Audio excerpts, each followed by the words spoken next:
If there was ever a time to love something and go bat crazy over information, it would be Kingdom Hearts Missing Link. Okay, again, listen, I know. I have fanboyed, and I'm going to continue to do that. But I have, because we got a new teaser trailer, and I am so excited for... Listen, all right. The more news we get, the more I am literally gonna be like this. Because at this point, it's like Christmas to me. I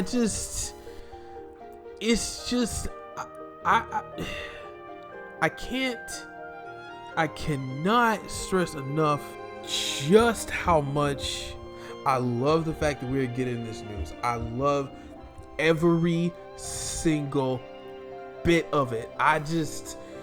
This is everything. At this point, I'm almost like, can it be 2024 already? Can we just have this? Is it okay to have this? Because we need this, right? We need this. So looking at the trailer, right? It opens up with the player character first being reincarnated in and being called by the heart. Like that is the thing.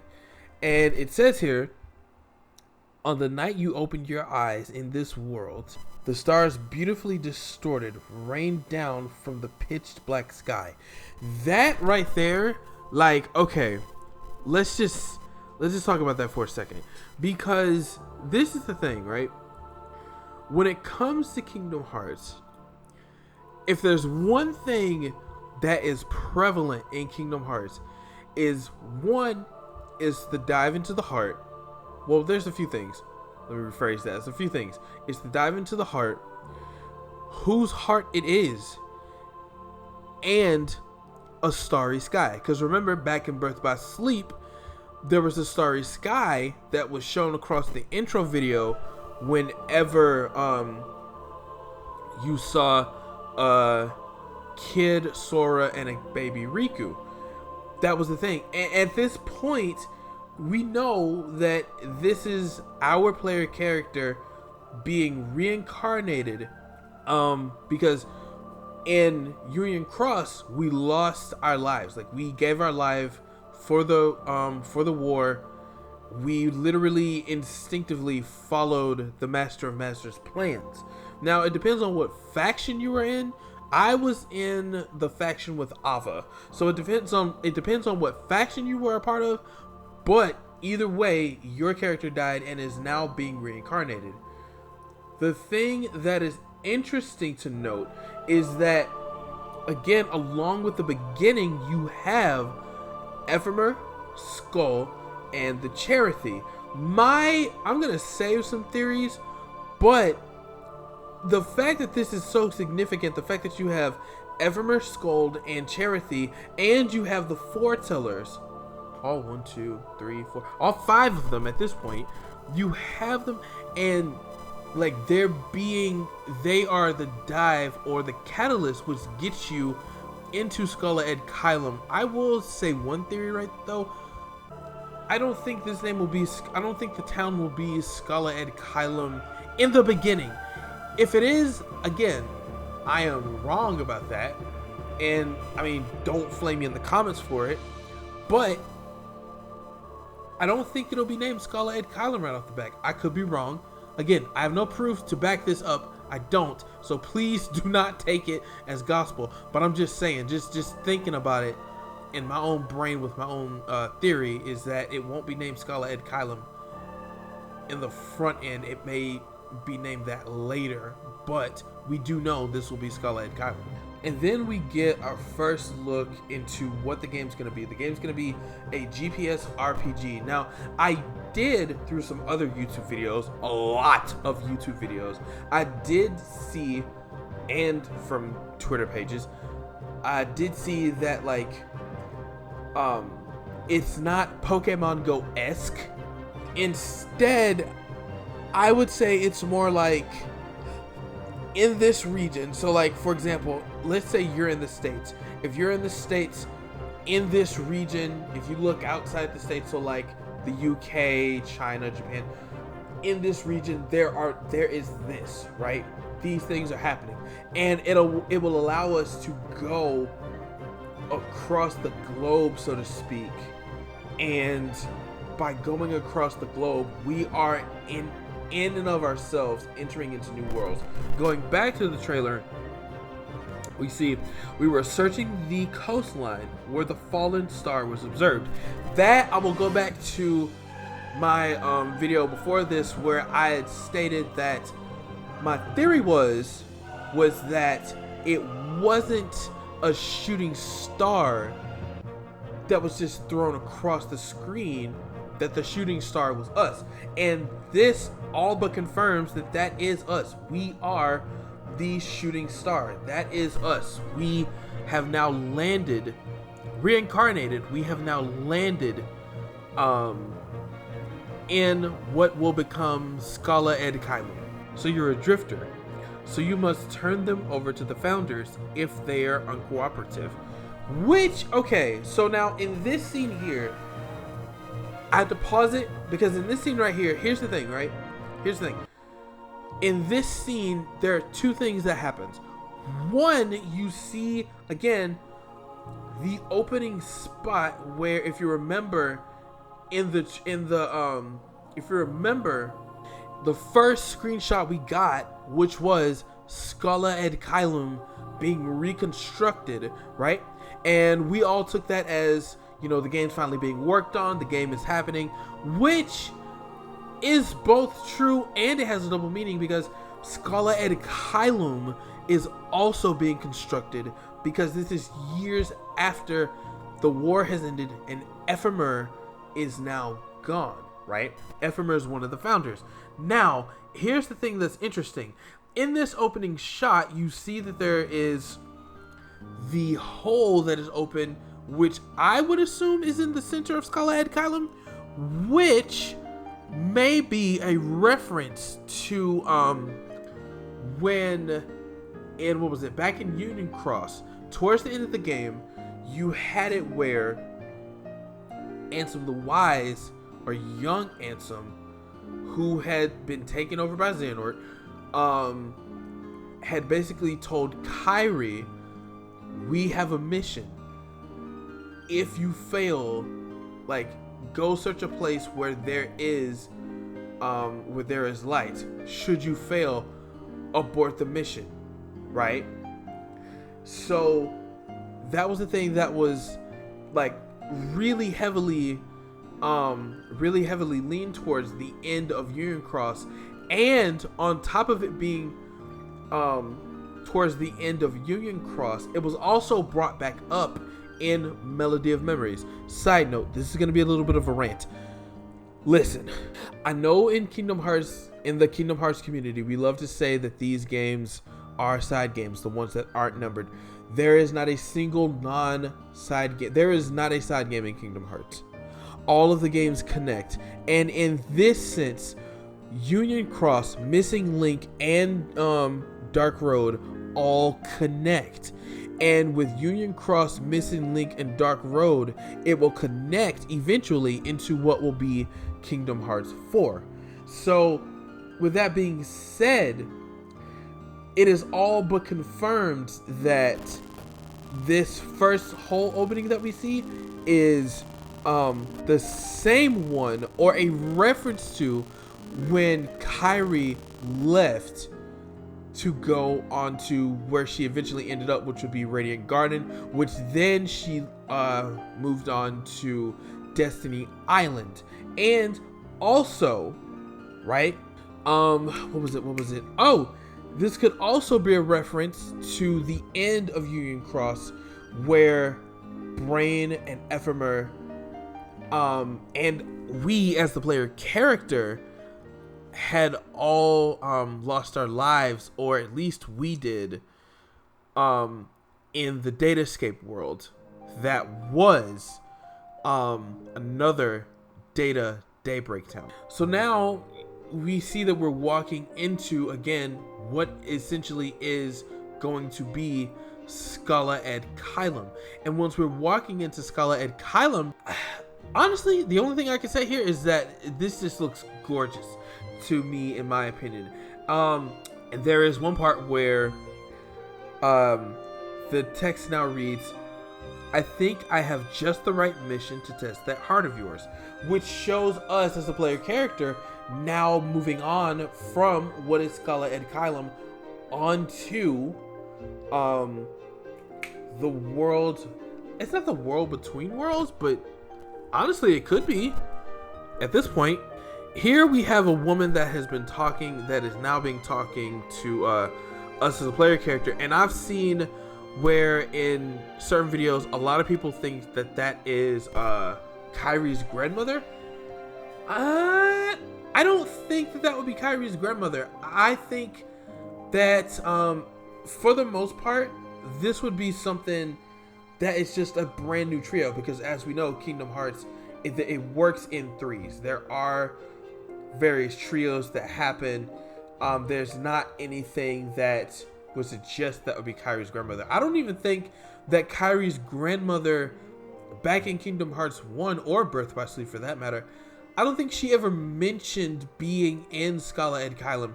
Radiant Garden, sure, but I don't think she ever mentioned anything about Scala Ed Kylum. In fact, at the time, I don't think we knew. No, I don't think we knew. So if I'm wrong, please let me know, but I don't think we knew anything of Scala Ed Kylum by that point. But again, if I'm wrong, y'all can let me know.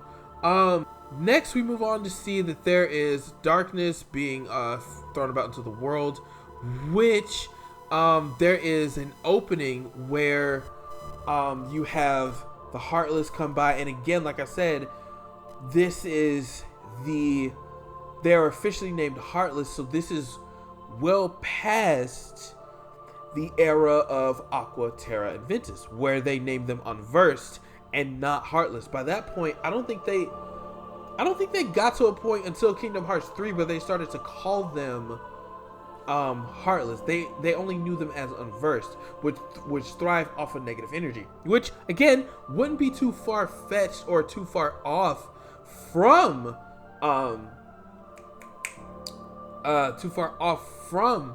the Heartless, but it's different. So that can give us a bit of I guess that can give us a bit of a timeline where this would fall if you were to put it within the grand scheme of at least between Birth by Sleep and maybe Fragmentary Passage, possibly. That is a high speculation. Please do not take that as gospel, but I'm just making a speculation here. We do, however, see something that's interesting. Also in this trailer, we saw something that was a rusted out Starlight Keyblade, and again, that connects Union Cross to Missing Link, because as I've been researching through YouTube videos, once we get once the player reaches level 50 with the Keyblade, the Starlight Keyblade is maxed out, and that is the first Keyblade that you get. So with that Keyblade being the first Keyblade that you get within Union Cross, and the fact that one of the new characters is holding that Keyblade, it may be that this Keyblade is eventually given to us. Kind of like, think back to The Legend of Zelda Tears of the Kingdom. There are two ways you can go with this, and this is why I'm going to mention Legend of Zelda for a second. So in Legend of Zelda Tears of the Kingdom and in Legend of Zelda Breath of the Wild, two things happen. One, in Breath of the Wild, you eventually get the Master Sword, right? You have to go through a certain number, you have to go through the trial to pull it from the resting place in Kakariko Forest, and after you have it, that is your sword. That is Link's sword, right? So, two, in Tears of the Kingdom, when you get through like the first what, 10 to 15 minutes. This is a bit of a spoiler. You hold on to a piece of the Master Sword. However, the Master Sword is rusted. It's rusted and decayed. We all know why, but it is rusted and decayed. So I'm using that as an example to say that at this point, we have a rusted and decayed Starlight Keyblade to indicate our connection and part of the reason why we were called by Ephemer and Skull and the Cherith versus it being a dive into our own heart. Which also could symbolize that we may in fact still be not alive. So as we move on through this trailer, we get to see new worlds, different loadouts, the fact that we can travel the world collecting character pieces and tour Scala and Kylum, which gives such a great meaning to the fact that we can do that. I love the fact that in this we get to experience Scala and Kylum just as we hoped we would have in Kingdom Hearts 3. Now, I'm not mad at what we got in Kingdom Hearts 3. I'm really not. I'm not mad at all. I just wish that we could have explored more in depth. But the thing that I love about this trailer, it gives us a reason to explore Scala and Kylum. And I would say that maybe this will give players a chance to see the world of Kingdom Hearts before many years before Sora, Riku, Kairi, Axel, and all the others are on the scene. We get to experience not the back lore, but we get to experience, I want to say, the ancient lore. The trailer then cuts to a very beautifully done CGI clip of Brain looking at the castle, which, yes, I'm curious as to how Brain, how is Brain still alive? I'm honestly incredibly curious about that. And this will get into my theories. So my theory for this is that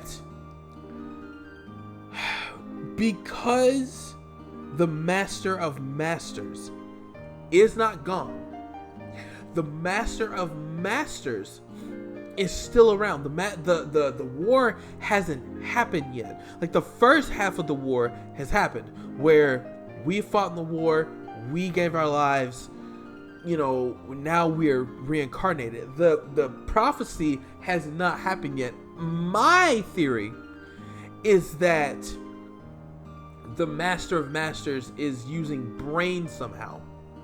Because even think about it, because even in Dark Road with oh my god, is it Break? I'm probably saying that completely wrong. But even the Master Masters was using him within Dark Road. So it's not too far off to say that the Master of Masters is using Brain here. My thing is that when it comes down to it, we'll have to wait until 2024. Sad, I know, but at the same time, I'm just happy that we got some new news. We got a new trailer. I'm hoping that at least we get one more piece of news, probably to end off the year. So maybe December, we get some news to end off the year, and then looking forward to I guess spring or so of 2023, where we will have the final piece before the game fully launches. And keep in mind, a beta is going on. Sign-ups for the beta is happening in November in select regions. One is in Japan, another one's going to be in UK and Australia. So, there are going to be 2 tests for the beta that's happening, which is great. And I think shortly after that, maybe a few months after that, we'll finally get the game in our hands, to go through the story. So I can't wait to see if any of my theories are correct. If you guys have any theories, please put them in the comments. If there's anything I missed, please let me know. Please be respectful though. But I'm again very happy that we got some news. I am very happy that we were able to soak up this information and get more information coming almost back to back with Kingdom Hearts news. But again, thank you guys so much for listening to me ramble for about 20 minutes. I love you. I appreciate you. I thank you so much just for checking me out. If you like more of these Kingdom Hearts videos, which apparently y'all really like them, so if y'all would like more of these videos, please let me know in the comments. I'll probably make a theory video here and there. We'll see how things go. But again, thank you guys so much for checking me out. I love you. I appreciate you. May your hearts be your guiding key. Always keep the oath of good you made to yourself. And I will see you next time for the next video or the next theory, whichever comes first. All right, everybody, take care. I love you. Peace.